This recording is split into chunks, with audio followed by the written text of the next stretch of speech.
In 2005, Ellis Island took on a new meaning for this morning's guest. Learn why. Part 2 of Dr. Gwynn Swinson's coming up next.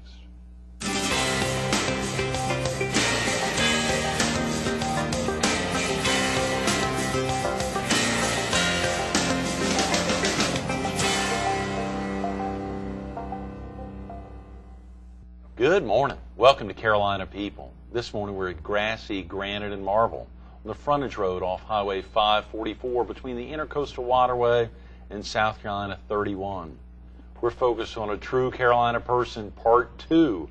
Gwynn Swinson, the Special Assistant of the Chief Executive Officer of Duke University Health System and the Duke Raleigh Hospital. Good morning, Gwynn. Good morning. Nice to see you again, Greg. Part 2, and of course, we really appreciate you coming in to help us kick off Black History Month as well. Scotty Davis, earlier in the week on Monday, who was in with us talking about the Building Bridges program, highlighting a number of pieces to kick off the month, but particularly good to get you in. And I think viewers will understand why as we get into much of your upbringing as well. Well, thank you. And I do actually direct and oversee community affairs and relations for the Duke Raleigh Hospital, which is where I'm currently based. You are based in Raleigh now. I am based in Raleigh.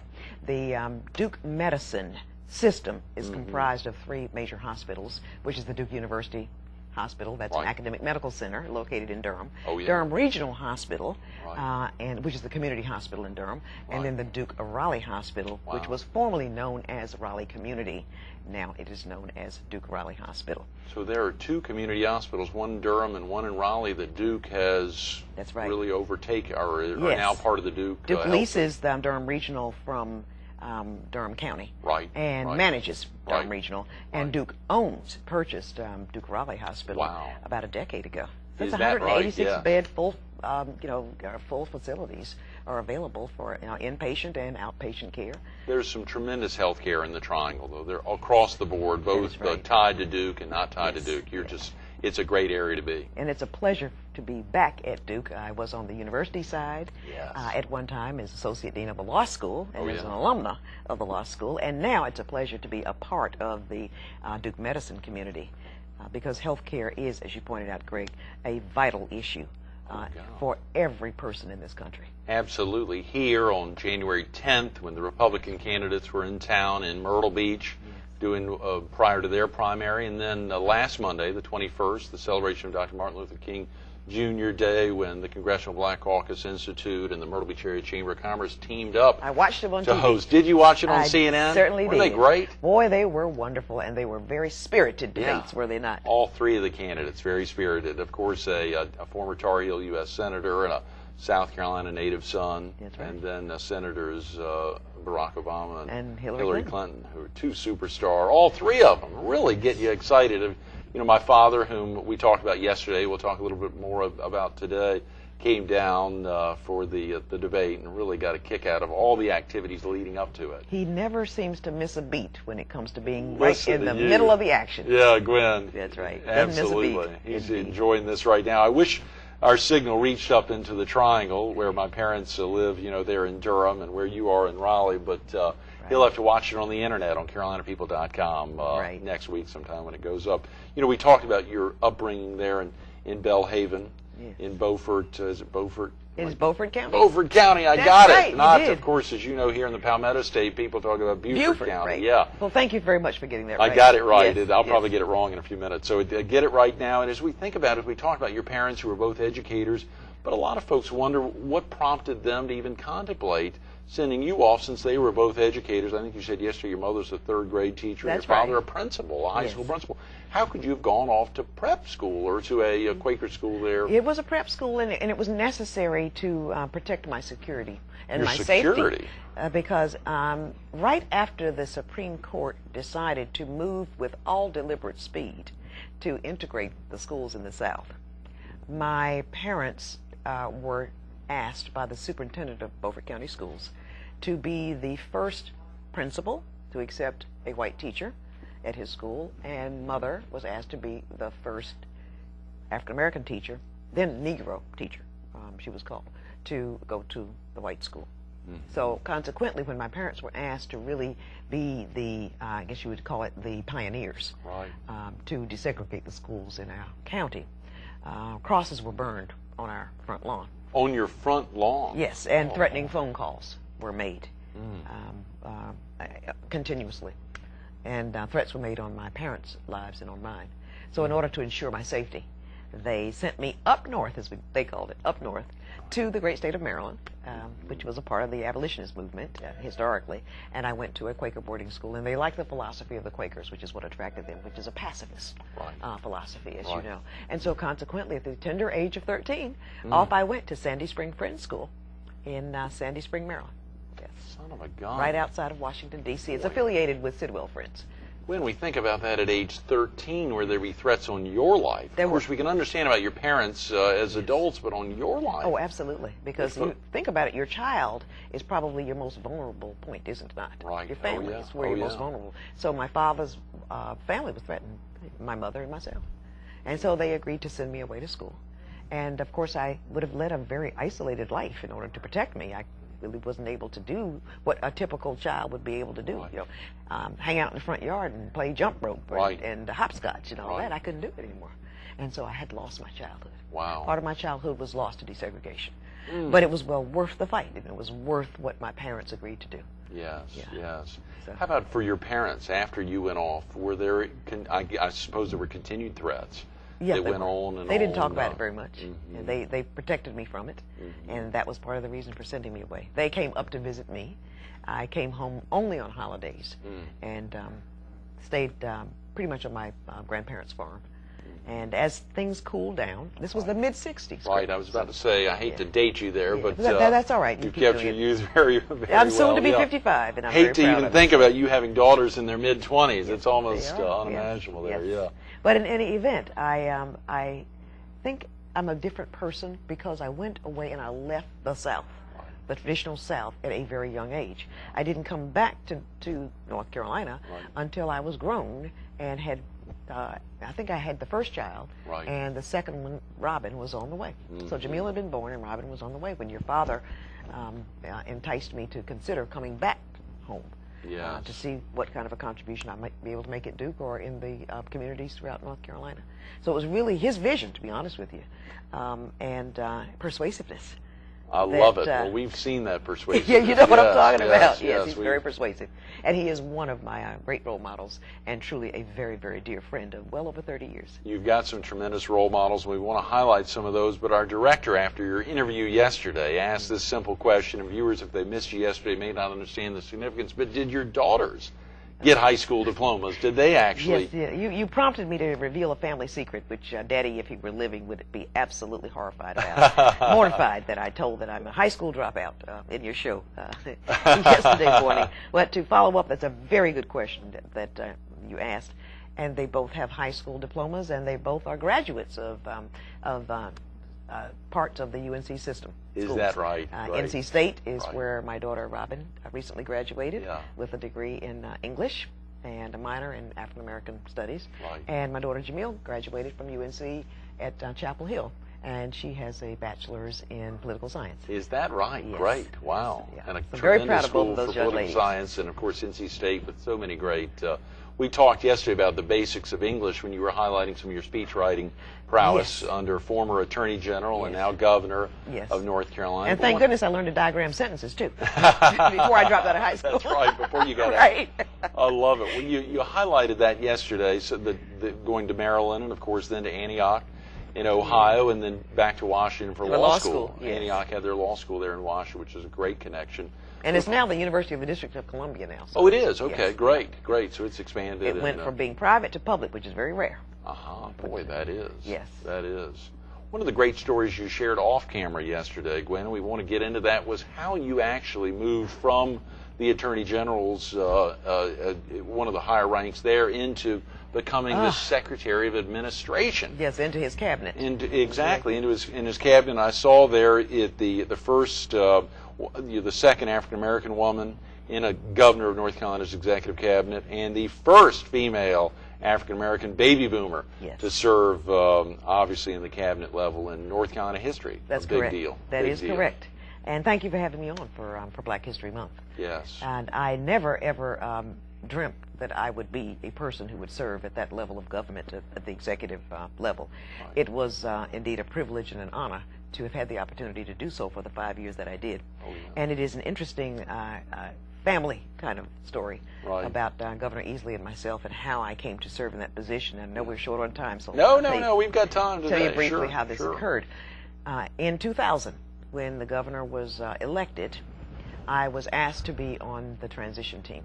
And so, of course, I was delighted to do so after having spent weekends and holidays and so forth on the stump.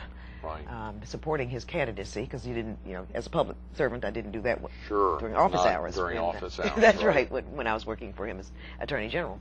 But what happened is that once he was elected, and I was in the transition office, one day he said to me, I want you to do a briefing for me on the Department of Administration. Each of the transition team members had 1 or 2 agencies and departments that we were learning more information about, so that we could then help to better understand how the candidates should be vetted for cabinet level posts and sub-cabinet positions and so forth. And then we were flooded with applications, as is always the case in a new administration. Oh, I bet. So I was tasked with pulling together people from the business community, from higher education, and from the nonprofit sector, and from the healthcare sector, to come and talk to us about what this department did well and what it didn't do so well in serving the interests of the various sectors of our economy in North Carolina.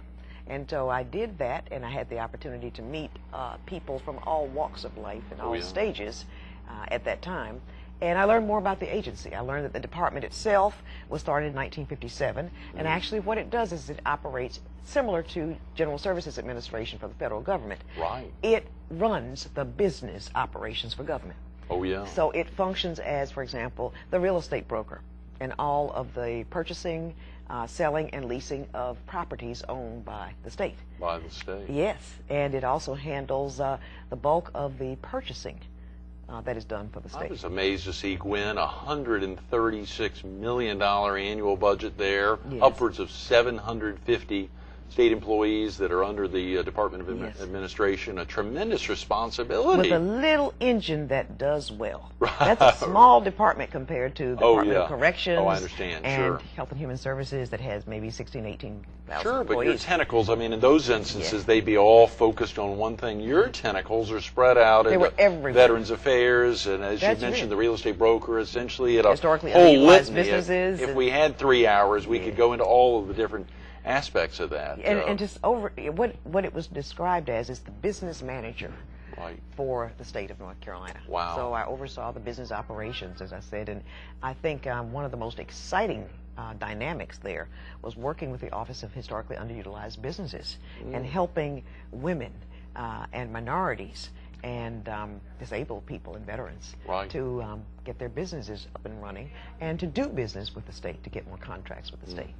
And but in any event, the department had many tentacles. We handled $5 billion worth of construction projects because at that time North Carolina was overseeing its higher education bond project, which is a $3.2 billion bond project, the largest ever in the history of this country, to help revitalize the You're saying the history of the country, not just in the history of North Carolina. Higher education bond in the history of the country. That's tremendous. And it was to construct new buildings and to refurbish facilities at the community college level as well as throughout the UNC school system. Exactly right. So I had the privilege and sometimes the burden being the business manager. Being the business manager to help oversee some of those operations, particularly when it came to inspecting buildings and working with the departments of insurance and other departments to make sure that things were properly done.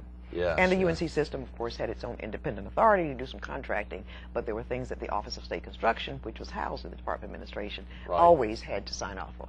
So Governor Easley knew you were the person who really knew what was happening, both behind the scenes and on the forward. Well, I didn't know what was happening when he offered me the position, and I turned him down. Oh, come on. Flat out, I said, Governor, I am honored that you think highly enough of me to even consider me for a cabinet post, and I respectfully declined, and I will stay and work with then Attorney General, who was Attorney General-elect, rather, Roy Cooper. So I'll just stay in the Attorney General's office. And I'm more of a policy wonk. I'm really not aspiring to political appointment. I always shied away from politics. I'm a policy person, not a politician. There's a big difference the scenes, in making policy and implementing policy and being a politician. Right. Okay? The difference in governing and running. Mm-hmm. And so what I said to the governor is that I know you will govern well, but I am running away from this post. I want to be a political appointee. And what he said to me is, he said to you very seriously, deadpan face, because he's got a great sense of humor. He said, I have always known you to be a high achiever. I have always known you to do an outstanding job in every task and every assignment I've ever given you. And I don't understand why you keep flunking this test. This test of, I've asked you and you're telling me no. And I said, what is the test? He said, because you keep saying no, and that is the wrong answer. And you keep getting this wrong, and until you get this right, then, we're going to continue to ask. Wow. So he said, take a break. We worked hard to help me get elected. And at that time, I was going through a divorce. So he said, take the girls, and we went to Disney World. Spent some time over the holidays. But he was in transition, so he had to get that cabinet. He had to get it filled quick, sure. Right, and by the way, he's one of the few governors in the country that actually, as I recall, was inaugurated without a cabinet. He didn't have his cabinet picked when he was inaugurated. Wow. Yeah, he's very interesting, person. Because he believed that he needed to get the right people in the right places. Yeah. Well, ultimately, I relented and I agreed. And I'm delighted that he was right and I was wrong. That it was a good fit. Oh, yeah. And he said to me, he says, answer 2 questions. If you can answer these correctly, you'll pass the test. And I won't press you any further to take this appointment. 1, if not you, then who? Good. And good if question. not now, when, then when. Wow. And if you could answer me those questions satisfactorily, I'll take you off the hook. I couldn't come up with the right answer. I went into the cabinet, served 5 years, and enjoyed every day, learned so much, and was privileged to serve. His full first term, and then the first year of his second term. That is correct. And then Duke, of course, Duke University tracked you down.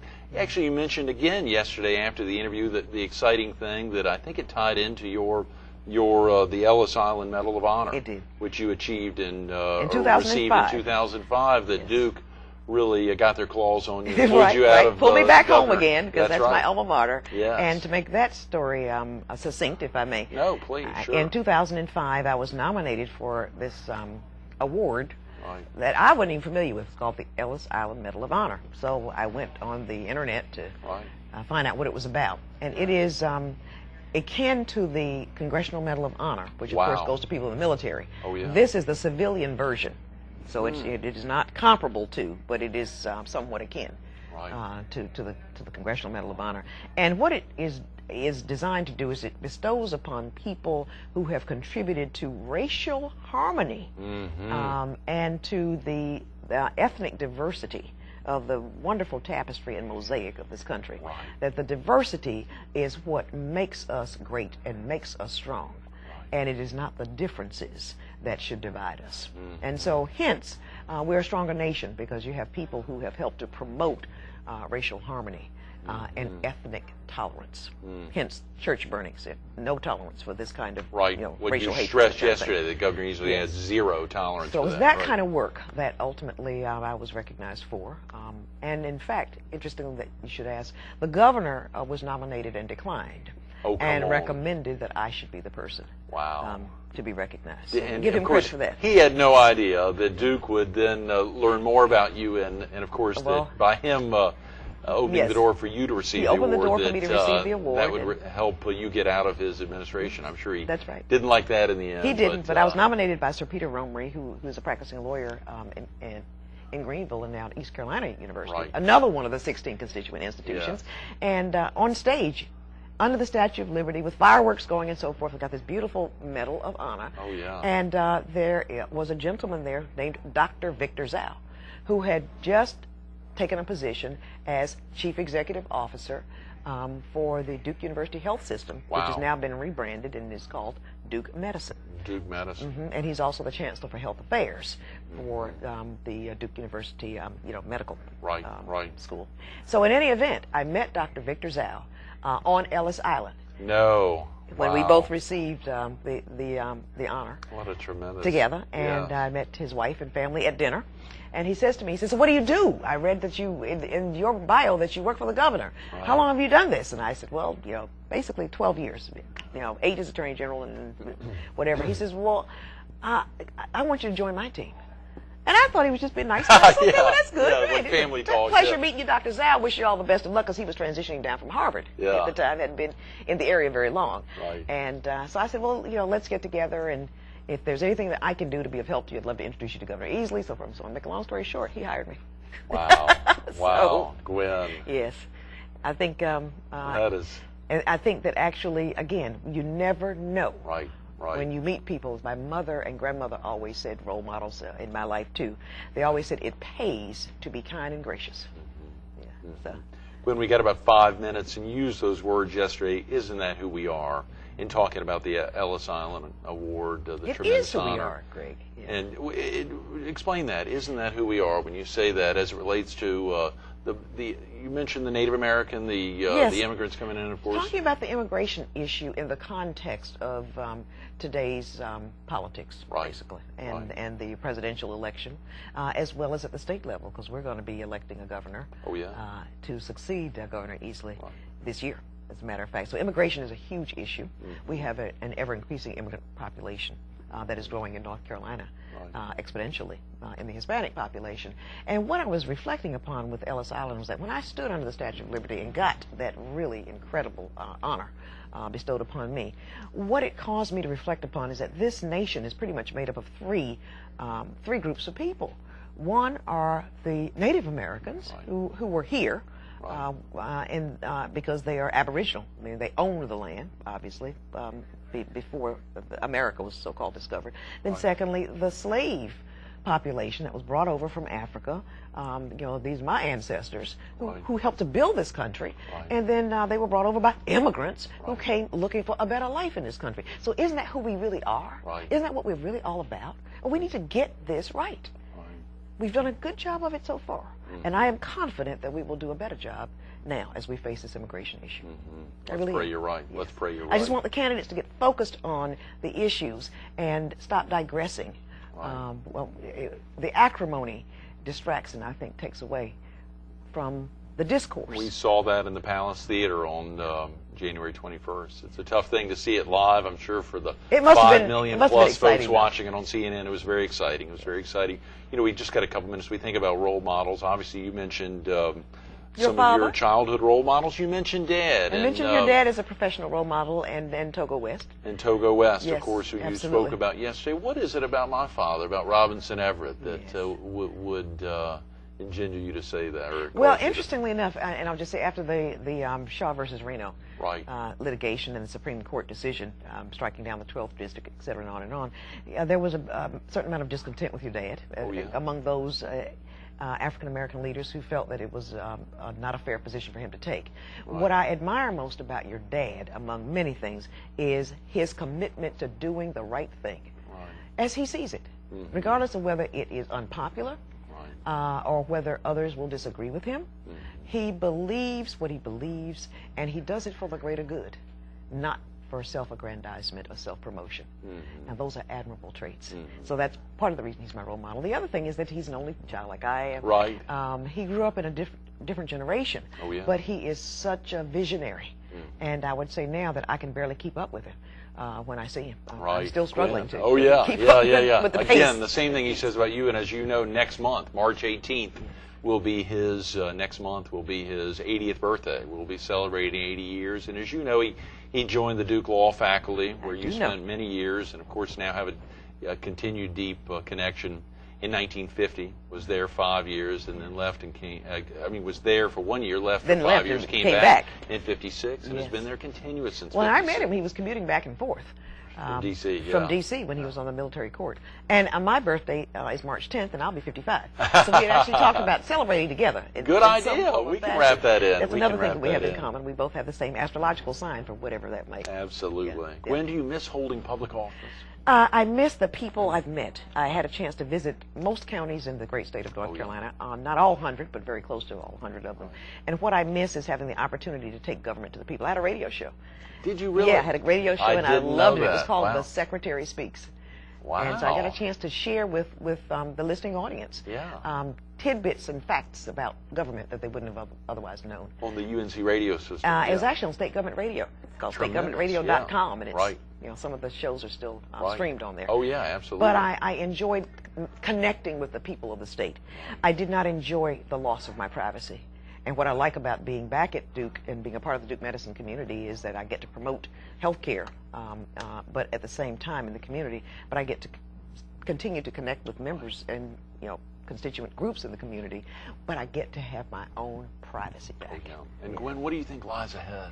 I hope that I will continue to enjoy being able to connect with the various people and the various component parts of a rapidly growing triangle.